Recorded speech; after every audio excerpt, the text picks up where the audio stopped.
Ayan, good morning po sa inyong lahat.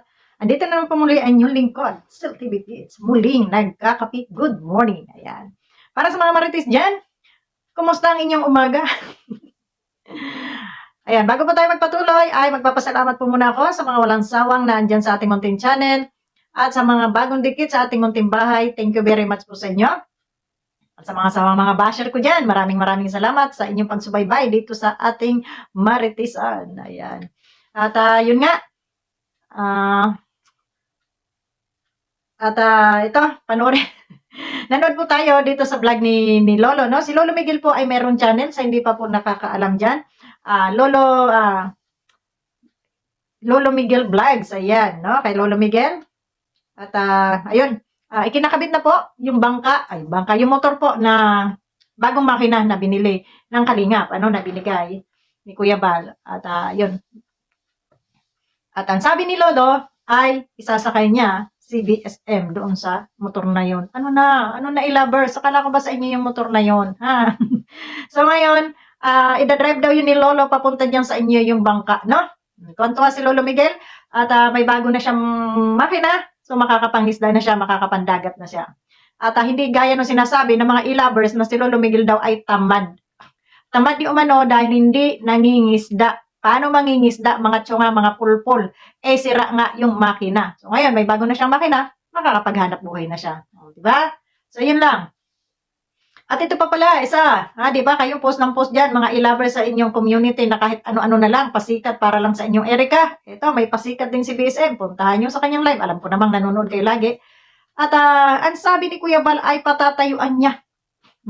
Patatayuan niya ng bahay si Lolo Miguel na third floor. At third floor nga ba? Kung hindi ako nagkakamali, saan ka pa? Kaya lamang, baka wag lang magmadali ha. Baka doon yun sa mga 2040. Basta't magpapatayo, no, ng bahay. Hindi natin alam kung kailan, basta't papatayuan siya ng bahay. So, huwag kayong mainip ha, mga e-lovers. At yung mga mansyon na pinupost nyo dyan, alam ko naman drawing lang yan, ha? Drawing lang yan. Inaabangan ko tong si Loida. Asan ka na, Loida Javier? Ayan, di ba? Sobrang palalait mo sa akin kahapon. So, ngayon, bakit hindi ka, inaabangan kita, asan ka na?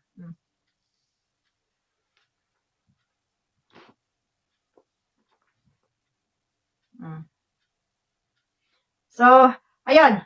At, natatawa lang ako dito sa post nitong mga e-lovers na to, Sabi, away niya talaga itong si Amy Tunyakaw Torres. Sabi ni Amy Tunyakaw Torres, na kung saan ito yung kalaban nila Bupil, Ito ay sa e-lovers din po. Ang sabi niya, inyula, giti, Bupil, og banat, no?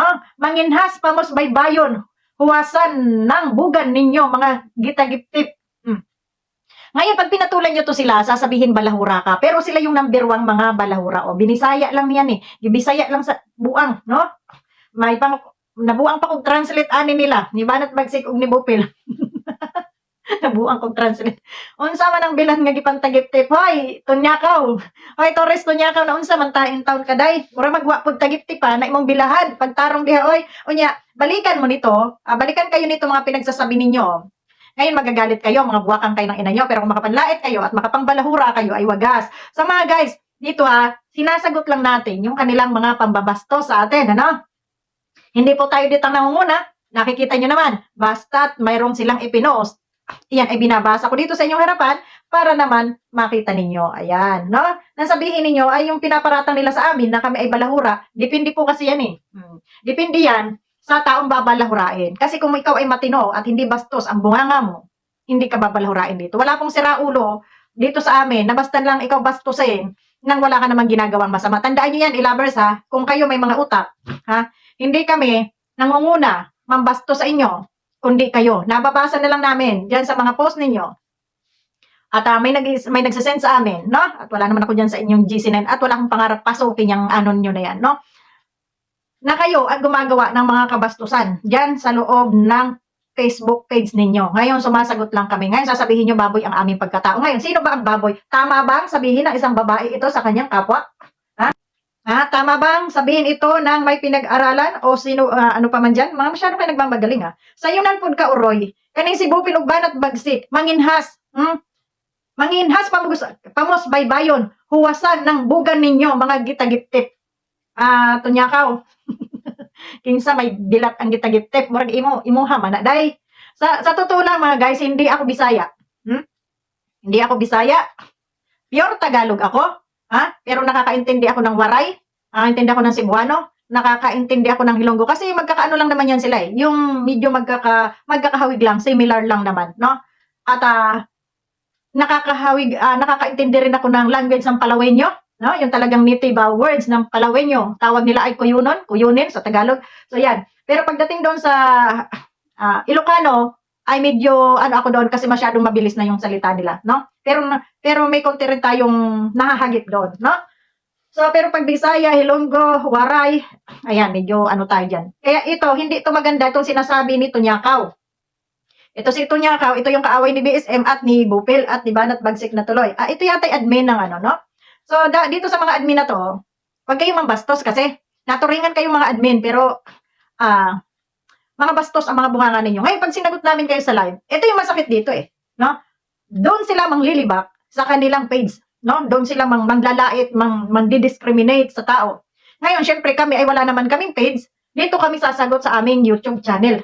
Kami yung maririnig ng tao. Kaya ang labas namin, balahura kami.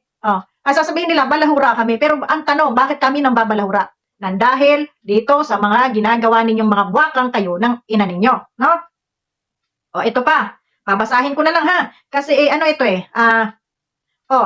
Ito, sinong hindi magagalit sa inyo? Ha? Nurin, Idano, ang ganda ba? Tama ba yung iyong pagkakaano na yan? Ayan. Tama ba yan? Yung iyong komento na ito? Tama ba ito? Basahin ko nga. Beyonce, malaki ang tiyan. Uto-uto na. Aanga-anga pa. Di pa marunong mag-ayos sa sarili. Kaya nasabihan ni Kulangot na mag-ayos. Mukha naman talagang ayan, ulitin natin. Sarili.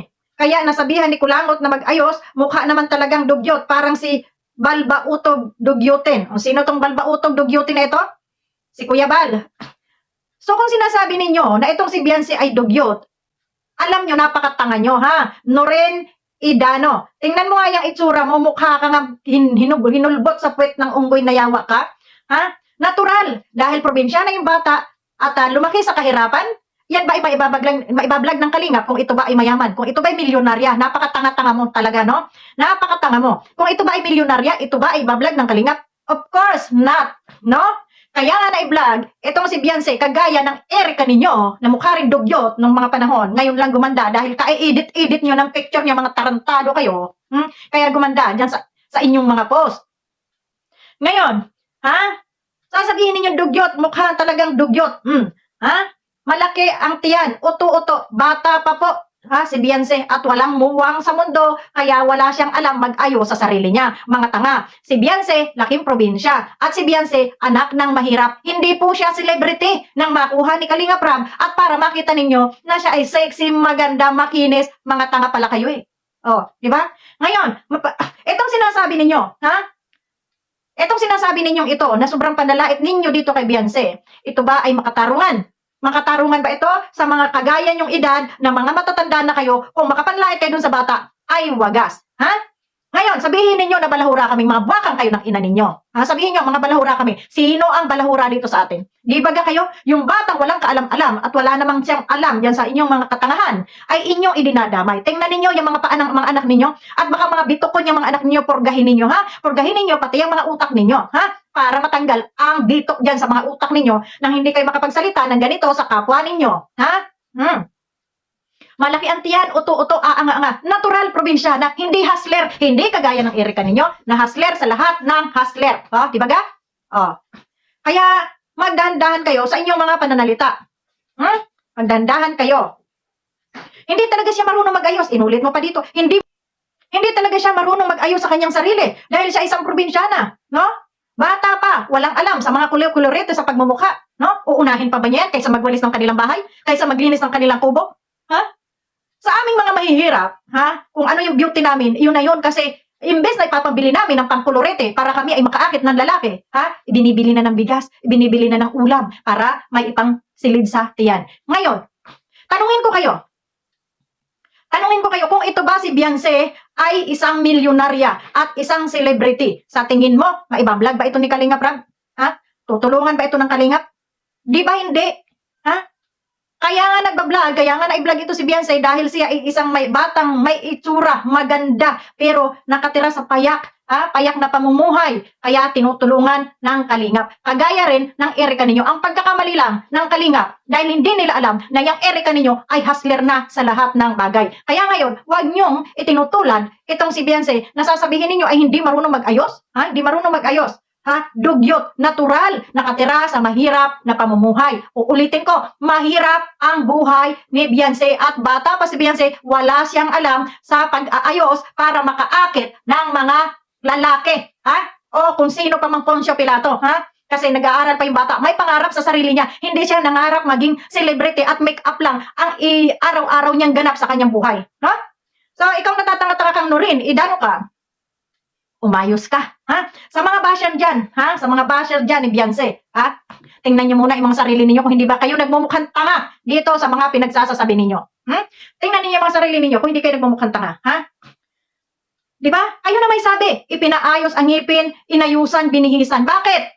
Dahil may itsura yung bata, hindi nakikita yung kanyang kagandahan dahil sa kanyang payak na pamumuhay. Kaya nga tinutulungan ng Kalingap dahil mahirap ang buhay. Sayang yung oportunidad na pag ito ay natulungan at nakapag-aral sa mga banda-banda pa roon, gaganda ang kanyang buhay. At baka pag ito ay hustong dalaga na, marunong nang mag-ayos sa sarili niya.